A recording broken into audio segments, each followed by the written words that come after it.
Sir आज mock drill हुई है नरोरा में। नरोरा एक संवेदनशील इलाका भी है, और क्या कहना चाहते हैं आप मॉक ड्रिल पर, क्योंकि पूरा आपने ही संचालन भी किया है इस मॉक ड्रिल का, तो किस प्रकार से जो जनता है वो जागरूक हुई है इस मॉक ड्रिल से? देखिए, चूंकि ये सबसे बड़ा संवेदनशील इलाका है, क्योंकि यहाँ पर परमाणु हमारा एक ये बना हुआ है जहाँ बिजली पैदा होती है, तो इस नाते यहाँ की जो आसपास की जनता है उसमें अवेयरनेस लाने के लिए, क्योंकि जब ऊपर से बम गिरते हैं तो निश्चित रूप से जनहानि होती है, उससे बचाव हम लोग कैसे कर सकते हैं।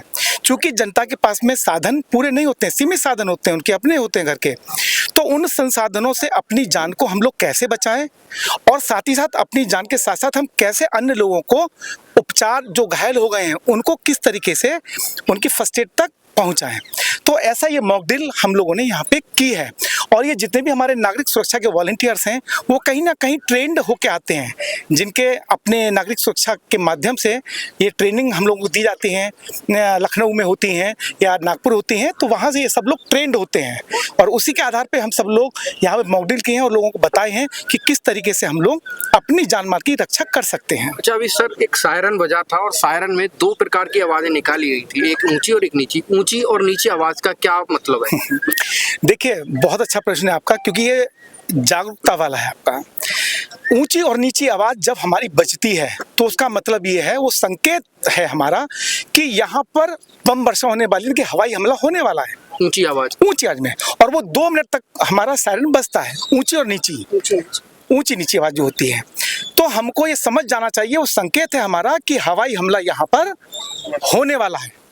और जब हवाई हमला टल जाता है, चला जाता है, यानी कि जो विमान आए थे हवाई हमला करने वाले वो चले गए, तब उसके बाद एक आवाज़ में वो 2 मिनट तक सायरन फिर पुनः बजता है। उसका मतलब यह है कि जब एक सुर में एक आवाज़ में जब वो सायरन 2 मिनट तक बजता है, उसका मतलब है कि वो हवाई हमला हमारा चला गया है, जो उन्हें करना था वो कर गए। तो उसके बाद हम अपने शेल्टर होम से, जहां हम लोगों ने अपनी जान माल की सुरक्षा की थी, अपने आप को बचाया था, तो वहां से निकलने के बाद हम अपने आसपास की जगहों को देखते हैं कि कहां पर क्या घटना घटी है, यानी कि कहां पर बम गिरा है, कहां पर हमारे लोग घायल तो नहीं हुए, उन्हें कहीं हमारी ज़रूरत तो नहीं है। तो वो ध्वनि, वो सायरन उस बात का द्योतक है। अच्छा, तो घरों में लोग होते हैं, अच्छा, यदि हमला होता है तो और लोग घरों में हैं, तो किस प्रकार से वो घरों में भी अपना बचाव करें? हाँ, बिल्कुल सही। देखिए, हम घर पर हैं या दुकान पर हैं या हम सड़क पर चल रहे हैं, हमको पता नहीं होता कि कब बम गिरने वाला है। अगर हम अपने घर पर हैं तो हमें अपने घर के उस कोने में शरण लेनी चाहिए जो सबसे अंदर का कमरा हो, और उस कमरे में भी एक कोने की साइड में हमको खड़ा होना चाहिए। अगर हम एक से अधिक व्यक्ति हैं तो अलग अलग कोने में हमको खड़ा होना है। तो ये बचाव का मुख्य कारण है। और दूसरा कि अगर हमारे घर में बेसमेंट बना हुआ है तो वो बेसमेंट सबसे अच्छा बचाव का हमारा माध्यम है। उस बेसमेंट में हम लोग जाके रह सकते हैं जब तक वो हवाई हमला हो रहा है। अच्छा, अंतिम प्रश्न है, जिस प्रकार से आज हनुमान जी की तरह जाकर पाकिस्तान में एयर स्ट्राइक की है, आप भारत के लोगों से क्या अपील करना चाहते हैं और किस प्रकार से बधाई देना चाहते हैं भारतीय सेना को? देखिए, हमें हमारी सेना पर गर्व होना चाहिए।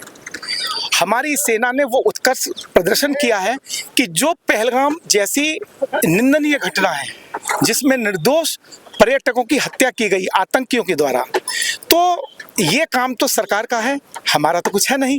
लेकिन सरकार ने और सेना ने जो अपना पराक्रम, जो कौशल दिखाया है, निश्चित रूप से उन्होंने देश का मान बढ़ाया है, और हम सभी अपनी सेना के साथ में हैं, अपने देश के साथ में, अपने राष्ट्र के साथ में हैं।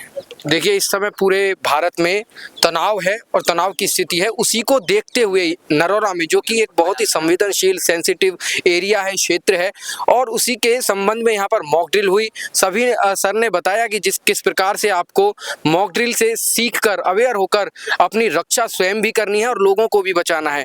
तो इसी प्रकार से मेरे साथ बने रहिएगा। मैं राहुल लोधी आपसे विदा लेता हूँ। जय हिंद।